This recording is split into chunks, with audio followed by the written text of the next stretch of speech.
दरम्यान पुण्यामध्ये मुख्यमंत्री लाडकी बहीण योजनेच्या कार्यक्रमात मुख्यमंत्री आणि दोन्ही उपमुख्यमंत्र्यांनी विरोधकांवर हल्लाबोल केला। लाडकी बहीण योजना बंद होणार असल्याचं फेक नरेटिव्ह विरोधकांकडून सुरू असल्याचा आरोप यावेळी करण्यात आला। तर ही योजना कधीही बंद पडणार नसल्याची ग्वाही महायुती सरकारने दिली।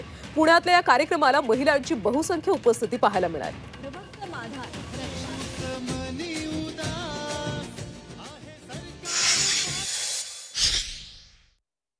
बाकी सगळं आम्ही सहन करू, परंतु आमच्यावरची टीका आम्ही सहन करू, पण माझ्या बहिणींच्या हिताच्या आड कोणी आला तर मग गाठ माझ्याशी आहे आणि माझ्या या व्यासपीठावर बसलेल्या भावांशी आहे, हे लक्षात ठेवा।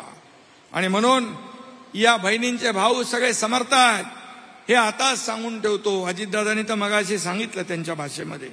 आणि म्हणून बाकी कशाचा पण नाद करा, पण या विषयात नाद करायचा नाही। आपलं सरकार जे आहे ते देना बँक सरकार आहे, ते देत असतं, लेना बँकवालं सरकार नाही आहे। मागच्या काळामध्ये आपण बघितलं वसुली करणारं सरकार होतं, आता वसुली करणारं नाही, बहिणींना देणारं सरकार या ठिकाणी आलेलं आहे।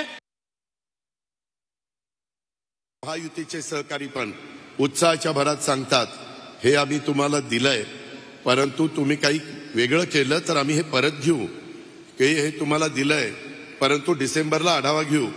मी राज्याचा प्रमुख हा मुख्यमंत्री असतात, उपमुख्यमंत्री म्हणून आम्ही दोघं काम करतोय। आम्ही तिघांच्या साक्षीने सांगतोय, महाराष्ट्रातल्या सगळ्या माझ्या मायमौलींना सांगतोय, हे पैसे भाऊबीज म्हणून तुम्हाला दिलेले आहेत, हे पैसे परत घेण्याकरता दिलेले नाही।